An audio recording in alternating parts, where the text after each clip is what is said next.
noches, hermanos, nuestros hermanos que están aquí y también nuestros hermanos a la distancia. Señor les bendiga.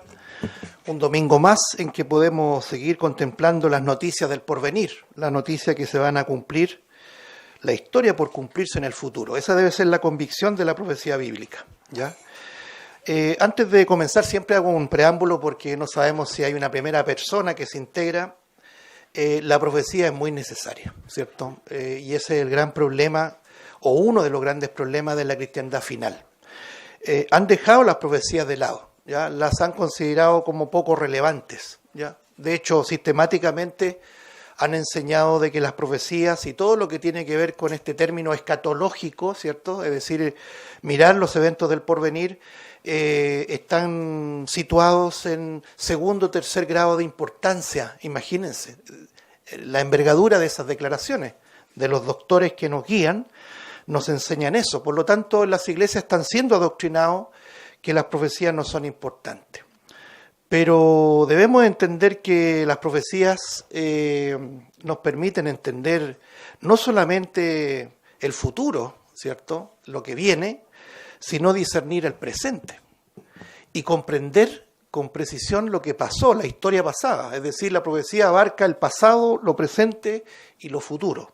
Sacamos las profecías, se desarma todas las cosas, ¿no es cierto?, y uno pierde la perspectiva. ¿Cuál es la perspectiva de la iglesia?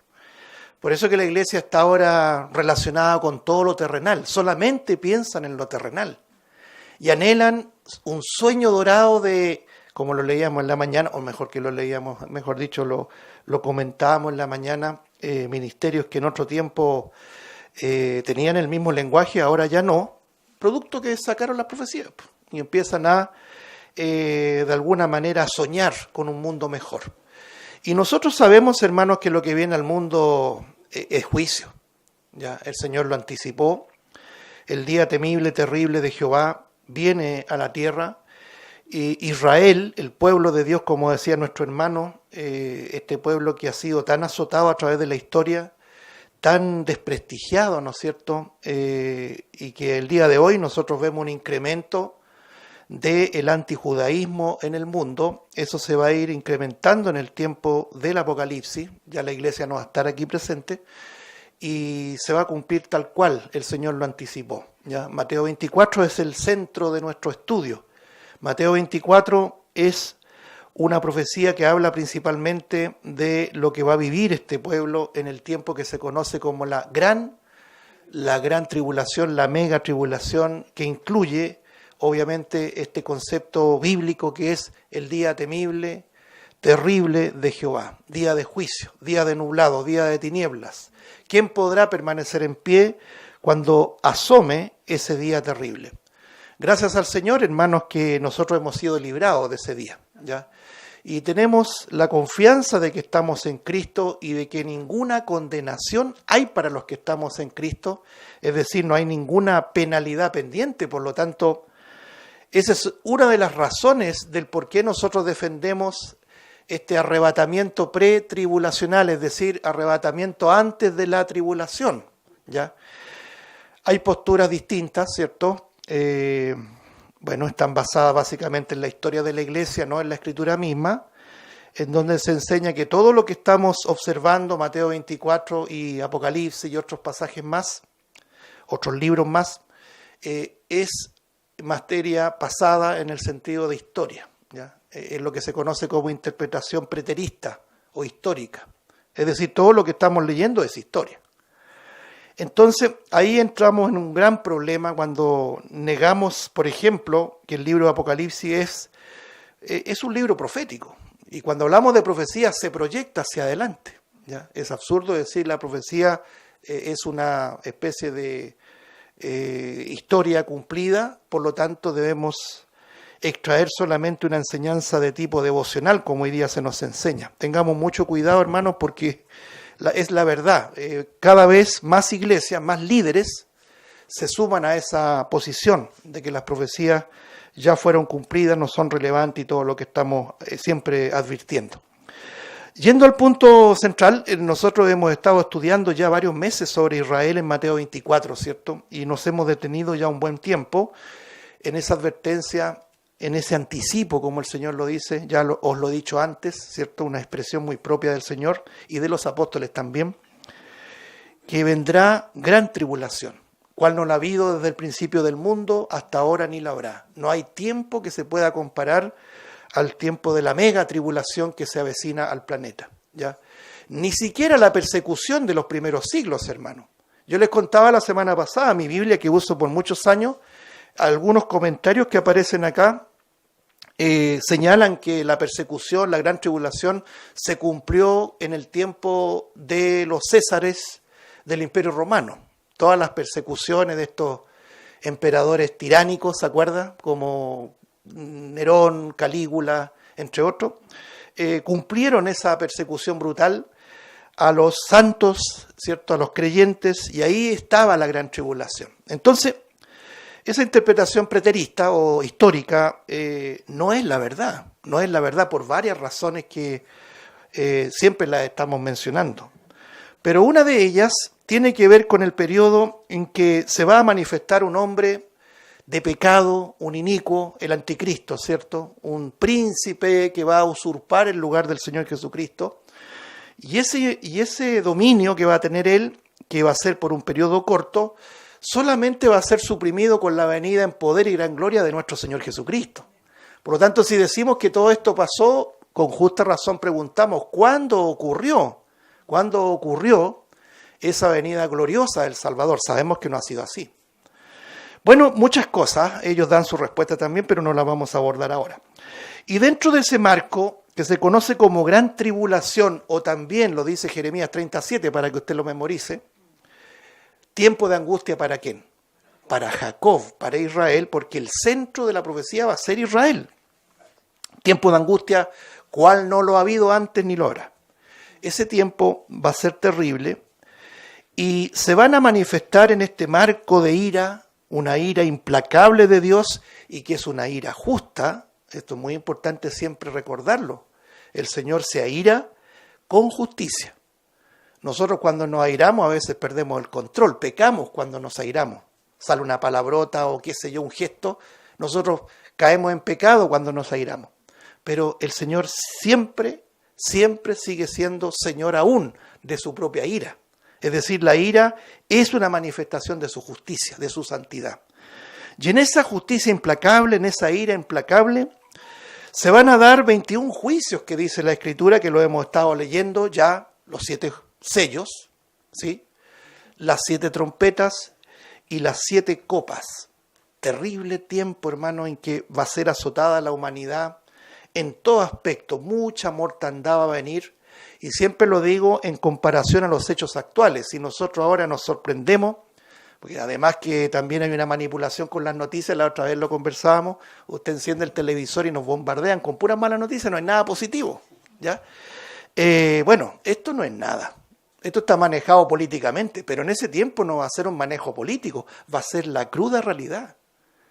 Va a ser azotado el mundo con una crueldad que es propia de una venganza justa de Dios. Es decir, el Señor va a castigar de manera terrible, a juzgar por los hombres cruelmente, comillas, cruelmente, porque ellos no aceptan la justicia de Dios por causa del pecado. Va a ser azotada la humanidad y en particular disciplinado este pueblo llamado Israel. Y hemos estado estudiando en los últimos domingos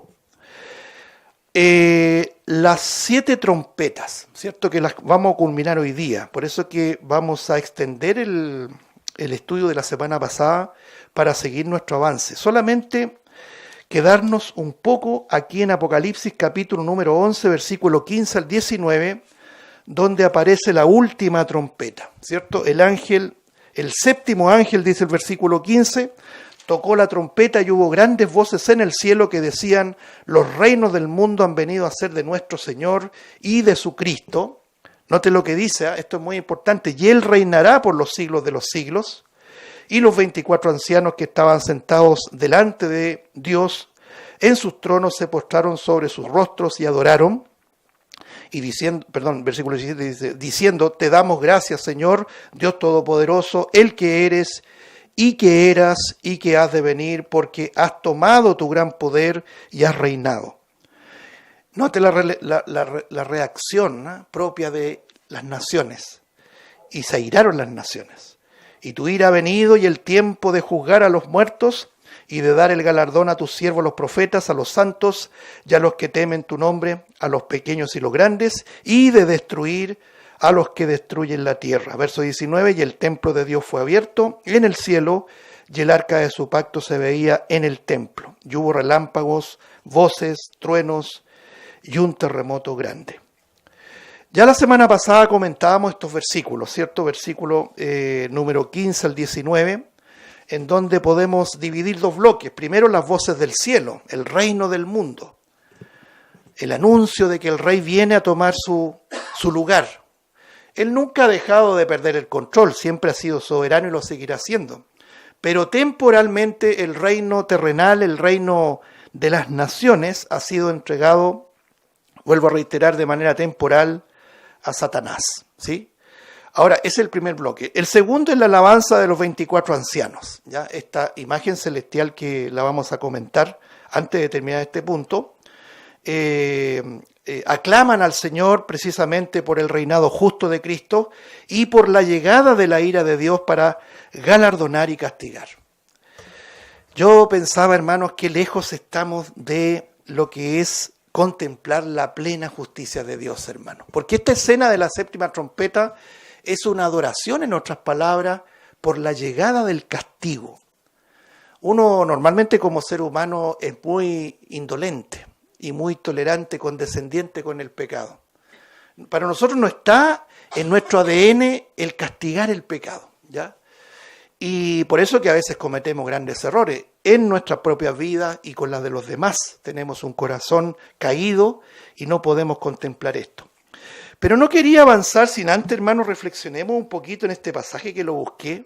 Lo tenía en la mente, pero lo busqué para compartirlo y reflexionar un poco. Esta sombra de alabanza por el juicio de Dios que nos permite entender que el castigo, ¿cierto?, y la justicia de Dios también será motivo de alabanza. Nunca olvide eso, solamente como un paréntesis. El rey en las monarquías, ¿cierto?, y cuanto más el soberano a quien adoramos, se alababan, por decir así, se exaltaba su grandeza por dos conceptos: por su misericordia y por su justicia. Por ejemplo, el rey, cuando perdonaba a un culpable, a un miserable, él descendía del trono, inclinaba su realeza, su majestad, en beneficio del culpable, ¿cierto? Y lo indultaba, el indulto del rey. Y el rey era adorado producto de su misericordia. Pero cuando él castigaba al culpable con dureza, con firmeza, implacable, también él era reconocido por su justicia. De modo que en la eternidad nosotros, cuando terminen todas las cosas en el planeta Tierra, la primera creación, nosotros vamos a ver, contemplar, ya vamos a estar glorificados, vamos a ver la gloria de su justicia. Es decir, cuando Él castigue duramente a los pecadores, nosotros vamos a alabar al Señor por eso. Ahora no nos imaginamos eso, ¿no? Pero en ese tiempo nuestras mentes serán cambiadas. La gloria de su justicia y para con nosotros, hermanos, por toda la eternidad, la gloria de su gracia, de su misericordia. Entonces quiero que me acompañen, hermanos, aquí en Deuteronomio. Miren, en Deuteronomio la ley, una de las cosas que meditaba,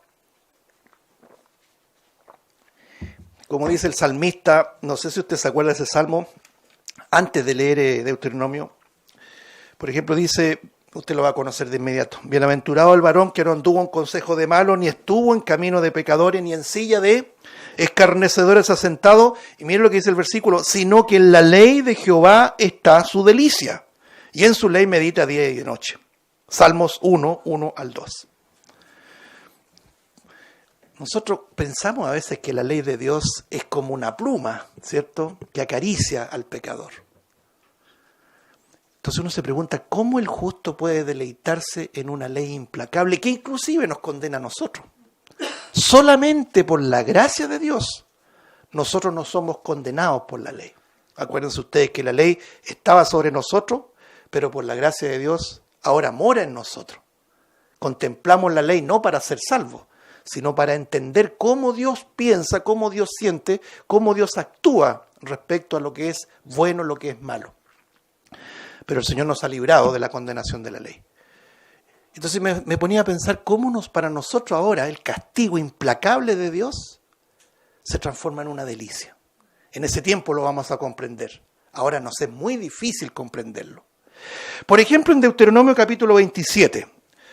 Voy a leer varios versículos, hermano. No quería terminar este tema de las trompetas sin mencionar esto. Deuteronomio 27, versículo 15 en adelante. Demos lectura, por favor. Deuteronomio 27, 15. Maldito el hombre que hiciere escultura o imagen de fundición, abominación a Jehová, obra de mano de artífice, y la pusiera en oculto. Mire lo que dice, y todo el pueblo responderá y dirá, amén. Verso 16, maldito el que deshonrare a su padre o a su madre, y dirá todo el pueblo, amén. Maldito el que redujere el límite de su prójimo, y dirá todo el pueblo, amén. Maldito el que hiciere errar al ciego en el camino, y dirá todo el pueblo, amén. Maldito el que pervirtiere el derecho del extranjero, del huérfano y de la viuda, y dirá todo el pueblo, amén. Maldito el que se acostare con la mujer de su padre, por cuanto descubrió el regazo de su padre, y dirá todo el pueblo, amén. Maldito el que se ayuntare con cualquier bestia, y dirá todo el pueblo, amén. Maldito el que se acostare con su hermana, hija de su padre o hija de su madre, y dirá todo el pueblo, amén. Maldito el que se acostare con sus suegras, y dirá todo el pueblo, amén. Maldito el que hiriere a su prójimo ocultamente, y dirá todo el pueblo, amén. Maldito el que recibiere soborno para quitar la vida al inocente, y dirá todo el pueblo, amén. Maldito el que no confirmare las palabras de la ley para hacerlas, y dirá todo el pueblo, amén. Esto realmente es impresionante, hermano. Impresionante cómo culmina esta orden de escribir la ley en piedras, como dice el subtítulo, aquí escrita en Deuteronomio, para que nosotros podamos entender cómo Dios piensa, ¿ya? Y eso me hacía conectar el Salmo 1. ¿Cómo puede ser esto una delicia para nosotros? Bueno, cuando estemos glorificados, nosotros también, y con una mente distinta, vamos a decir amén, porque Dios va a castigar el pecado. Eso es lo que está presentando la última trompeta, hermano, de la cual nosotros seremos ciertamente librados. Es absurdo, hermano, lo voy a decir así, absurdo pensar que cuando Pablo, ahí en 1 Corintios 15, que usted se acuerda muy bien, versículo 52, cuando dice que se tocará la trompeta, la final trompeta, ¿se acuerda? Lo voy a leer, hermano. 1 Corintios capítulo número 15, versículo número 52, dice, en un momento, en un abrir y cerrar de ojos, a la final trompeta, porque se tocará la trompeta y los muertos serán resucitados incorruptibles y nosotros seremos transformados. Algunos así arbitrariamente, de una manera así, de alguna manera borrando todos los versículos que hablan de que la iglesia está librada del juicio venidero, dicen que se refiere a esta trompeta, se refiere a la última trompeta que estamos estudiando en el Apocalipsis. Y si la iglesia va a contemplar la última trompeta, quiere decir que los anteriores trompetazos de los ángeles también los vamos a vivir. No hay ninguna forma de interpretar que vamos a contemplar la última trompeta y las seis trompetas previas no las vamos a contemplar. Y eso quiere decir que muchos creen que la iglesia va a pasar por la gran tribulación. Pero no sé si usted se recuerda, la memoria es frágil.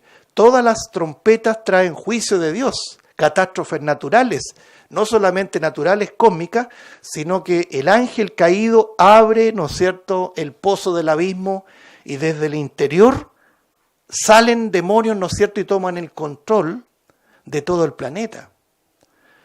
Muere mucha gente, muere mucha parte de la creación, sea de bestias en el reino animal y también reino vegetal. Por lo tanto, no hay manera de interpretar. Lo mejor es que entendamos siempre, hermanos, que esta final trompeta tiene que ver con un lenguaje marcial. Es lo mismo que presenta Tesalonicenses. Porque el Señor mismo, con voz de mando, con voz de arcángel y con trompeta de Dios, ahí no habla de ángel que va a tocar la trompeta, el Señor descenderá del cielo y los muertos en Cristo resucitarán primero, luego nosotros los que hayamos quedado seremos arrebatados juntamente con ellos para recibir al Señor, ¿dónde?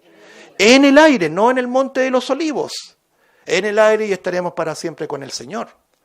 La final trompeta, mis hermanos, no tiene nada que ver con esta trompeta que estamos comentando al final de esta parte.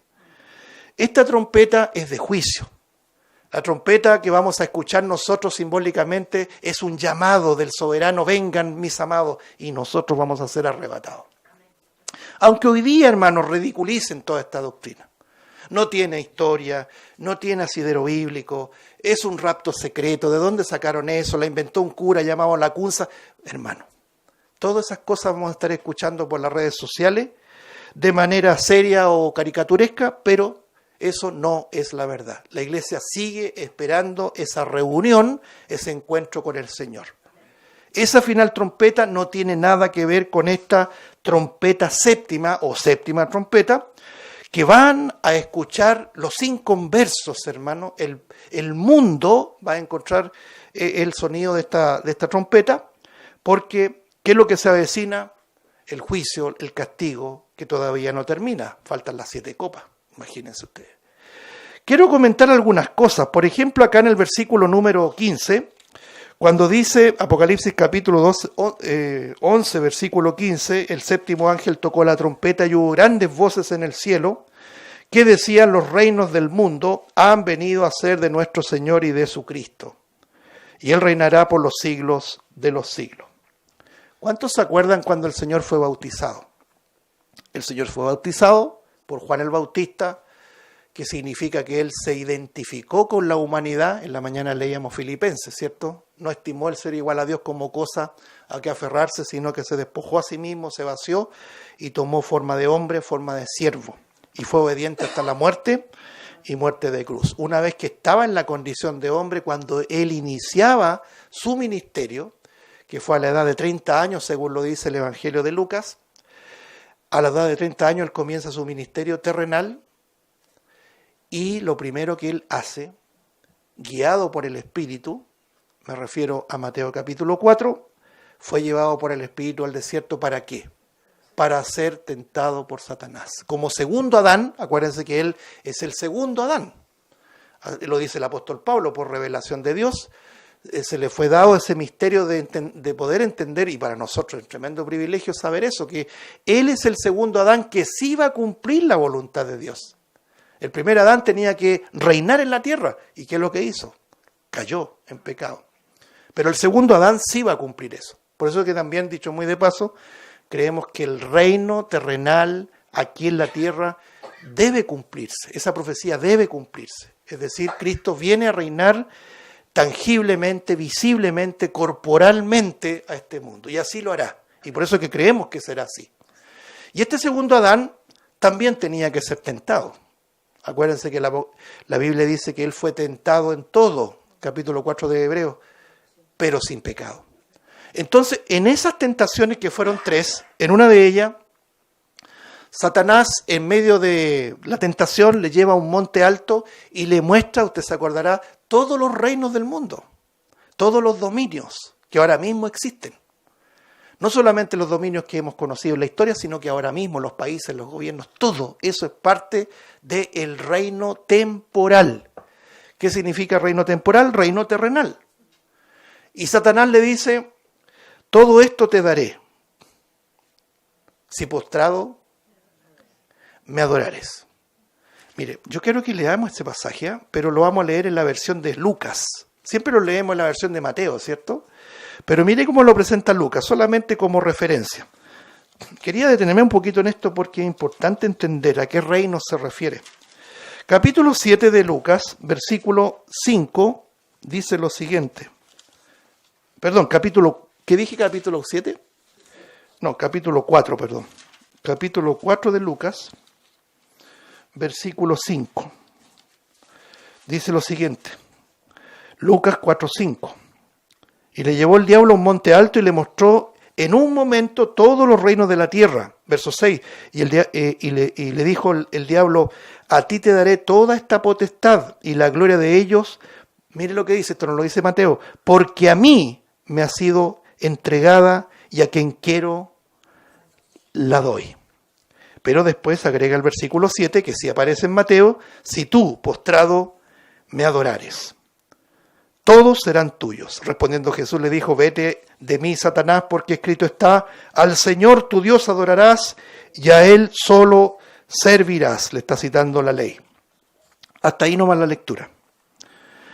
Bueno, Satanás ha sido un instrumento, ¿cierto? Porque el soberano tiene todo el control. La caída de Satanás tampoco sorprendió al Señor. Si usted llega a pensar en un momento, o llegamos a concluir que la caída de Satanás le sorprendió al Señor, entendemos que el Señor no es Dios. El Señor no es soberano. El Señor necesitaría de un plan B. Imagínense, fracasó, se le cayó Satanás, que era el querubín protector, en la mañana lo mencionábamos. No, estaba todo visado, detalladamente controlado por el soberano. Y cuando el hombre peca en el jardín del Edén, todo el reino, ese reino que debía ser sojuzgado, dominado, ¿cierto?, por el hombre, pasó en manos de Satanás. ¿Quién lo dice eso? Lo dice Juan, por ejemplo, entre otros pasajes. Aquí mismo lo leímos en Lucas, pero Juan dice, en primera de Juan 5:19, dice que todo el reino, ¿cierto?, todo el mundo está bajo el maligno. El Señor en más de un pasaje le llamó, ahora viene el príncipe de este mundo. Es de manera que entendemos que en este plan soberano, Satanás tiene todavía el control del reino temporal. Pero cuando Cristo venga, y haciendo mención a esta séptima trompeta, la alabanza apunta a que Él viene a tomar el control del planeta. No sé cuántos de los que estamos aquí y nuestros hermanos a la distancia les gustaría, esta es una pregunta retórica, que Él tomara luego el control. ¿Se acuerda que Cristo oró por eso? Cuando dijo, Padre, que estás en los cielos, santificado sea tu nombre. ¿Qué más dice? Venga tu reino, hágase tu voluntad, así como en el cielo, así también en la tierra. No le quepa la menor duda, hermano, que esa oración va a ser respondida, ¿ya? El Salmo, ¿no es cierto?, dice que todo lo que Él pide, el Padre se lo da. Le concede todas sus oraciones. ¿Y cuándo se va a cumplir eso? Se va a cumplir cuando vuelva por segunda vez. Todavía, hermanos, vivimos en un mundo en tinieblas, cuyo control del dominio terrenal es de Satanás. Nosotros somos como una luz en medio de las tinieblas. Cuando digo nosotros, la iglesia de Cristo. Donde esté diseminada la iglesia de Cristo, sigue siendo luz. Pero cuando la iglesia y el Espíritu Santo sea sacado de en medio, como dice la Escritura, las tinieblas cubrirán toda la faz de la tierra, porque viene tiempo de mucha oscuridad al planeta. Entonces, lo que quiero señalar y que quede claro es que el Señor Jesucristo, y esa es la alabanza que aparece en el capítulo 11 de la séptima trompeta, el Señor recupera el reino. Echemos una miradita, por favor, a 1 Corintios, por favor. Vamos primero a los Corintios. Esto es doctrina, hermano, sólida, que debemos nosotros manejarla porque, lo voy a decir vulgarmente, hoy día cualquiera nos mete el dedo en la boca. Con esa labia que tienen, esa verborrea, nos dicen cualquier cosa y uno ve puro amén para abajo. Nadie cuestiona nada. Lo hablaba con un, participando ahí, ¿no es cierto?, con un pastor. No hay pensamiento crítico, hermano. Hoy día el pensamiento crítico se extinguió. El Señor nos ha dado el intelecto, no lo ha anulado, ojo con eso.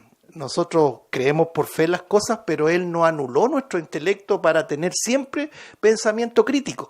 Obviamente crítico a la luz de la Biblia. Acuérdense que crítico viene de crisis en el griego, que significa separar. Por lo tanto, esta doctrina es muy importante. Mire lo que dice acá, vamos a dar lectura del versículo 22. Pongamos atención, de 1 Corintios 15. 1 Corintios capítulo 15, verso 22. Leamos con atención. Porque así como en Adán todos mueren, este es el primer Adán, también en Cristo todos serán, ¿qué dice? Serán vivificados. Muy bien. Sigamos leyendo, versículo 23. Pero cada uno en su debido orden. Cristo, las primicias, luego los que son de Cristo en su venida, luego el fin, cuando entregue, ¿qué cosa? Lea usted. Cuando entregue el reino al Dios y Padre, cuando haya suprimido, esa palabra me gusta, suprimido todo dominio, toda autoridad y potencia, porque preciso es que Él reine hasta que haya puesto a todos sus enemigos debajo de sus pies. Y el postrer enemigo que será destruido es la muerte. Verso 27, porque todas las cosas las sujetó debajo de sus pies, y cuando dice que todas las cosas han sido sujetadas a Él, claramente se exceptúa aquel que sujetó a Él todas las cosas, ya porque el Cristo se somete a los designios de su Padre. Verso 28. Pero luego que todas las cosas le estén sujetas, entonces también el Hijo mismo se sujetará al que le sujetó a Él todas las cosas, para que Dios sea todo en todos. Aquí ya estamos hablando del estado eterno. Quiero aclarar estos pasajes que a veces ocurre que pueden ser conflictivos. Cuando dice en el versículo 23, pero cada uno en su debido orden, y menciona este orden, Cristo, las primicias, luego los que son de Cristo en su venida. Detengamos solamente en el versículo 23. El texto y contexto está hablando de la resurrección de Cristo, ¿cierto? No sé si su Biblia tiene el subtítulo, la resurrección de los muertos. Bueno, cuando nosotros vemos la primera venida de Cristo, el Señor resucitó. Al tercer día resucitó. Y posteriormente la resurrección de Cristo habla de las primicias. Por ejemplo, dice su debido orden, Cristo primero. Segundo, las primicias. ¿Sabía usted que cuando Cristo resucitó, también resucitaron muertos en ese tiempo? No me vaya a preguntar qué pasó con ellos, porque nosotros nos vamos a las cosas que no tienen explicación. Lo más probable es que murieron de nuevo. No sabemos, no sé. No dice la Biblia. Pero sí hubo resucitados. Dice que los sepulcros se abrieron y fueron y se presentaron en la ciudad. Esas son las primicias, es decir, el primer asomo del fruto de lo que significa la resurrección. Nosotros vamos a ser parte de esa resurrección también, si es que morimos antes de nuestra reunión con Él, que es el arrebatamiento de la iglesia. Entonces, todo tiene un orden. Primero Cristo, cuando murió, al tercer día resucitó. Luego las primicias, los que resucitaron posteriormente a su resurrección. ¿Se entiende? ¿Me siguen? Después dice, luego, los que son de Cristo en su venida. ¿A qué venida se estará refiriendo? Lo dice Tesalonicenses, cuando nosotros, Pablo decía, los que habremos quedado, no precederemos a los que durmieron en Cristo. Es decir, todos los creyentes en Cristo resucitarán primero. Cuando nosotros vamos a sepultar a un creyente, decimos, él ahora está esperando la resurrección. Ya no el arrebatamiento, sino que la resurrección. Nosotros esperamos el arrebatamiento de la iglesia porque estamos vivos. Por eso que Pablo dice, luego los que vivimos, los que habremos quedado, seremos arrebatados juntamente con ¿quién? Con ellos, con los que murieron en Cristo. Cuando Cristo nos venga a buscar va a haber resurrección. Resurrección de justos. Resurrección de los que son de Cristo, como dice acá. Hagamos un recuento. Cada uno, versículo 23, a su debido orden. Cristo resucitó, sí. Las primicias, los que resucitaron posterior a su resurrección. Tercero, luego los que son de Cristo en su venida, los creyentes en Cristo van a resucitar en ese momento. Versículo 24. Luego el fin. Este es muy amplio este tema, porque cuando Cristo vuelva por segunda vez y se establezca su reino milenial, también va a haber resurrección.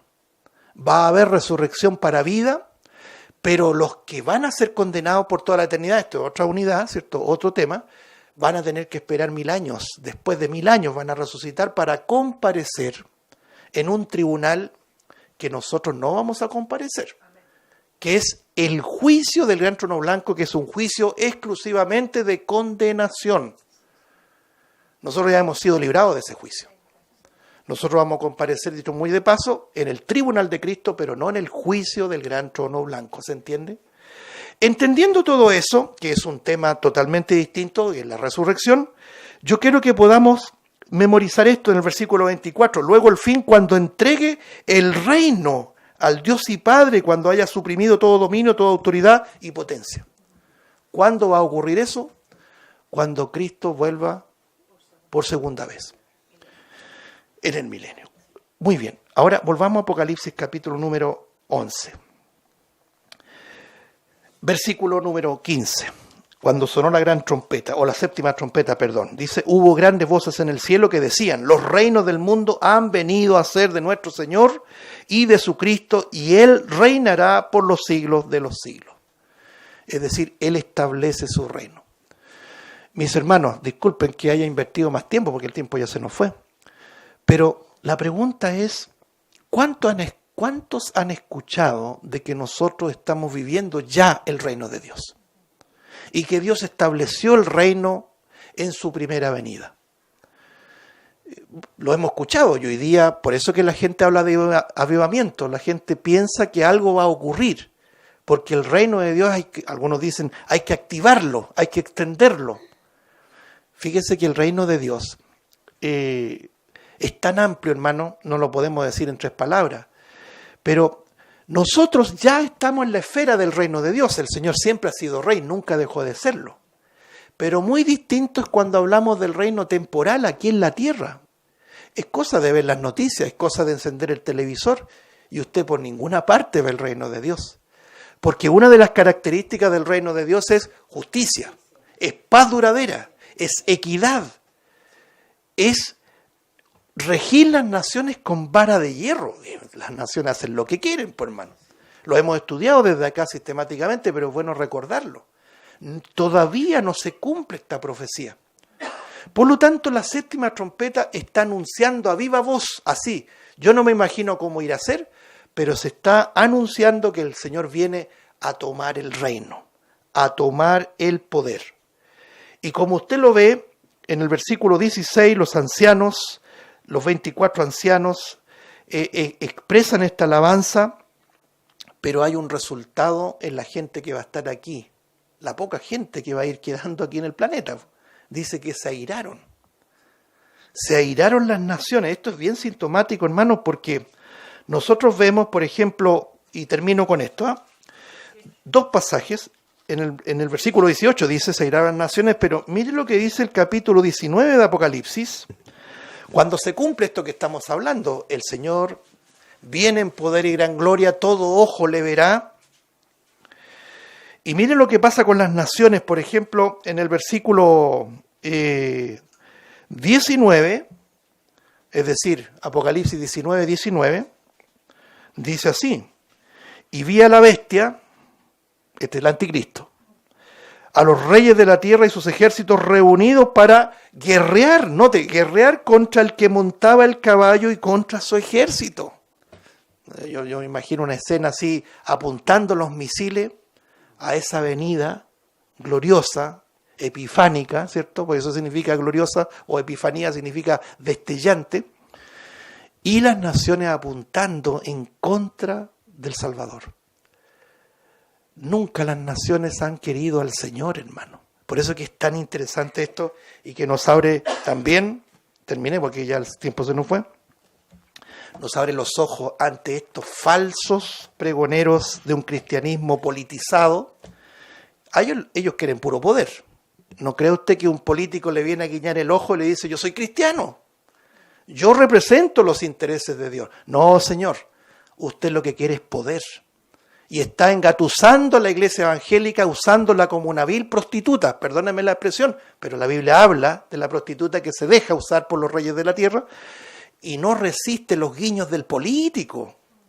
Hoy día, dígame qué iglesia no está seducida y eficazmente seducida por estos que pretenden construir un reino de Dios sin el rey. Ellos no adoran al rey y no quieren al rey, porque una vez que venga el rey, van a estar apuntando en contra del rey. Las naciones se airan al saber que Cristo es el único que va a tomar el dominio y el control de este planeta.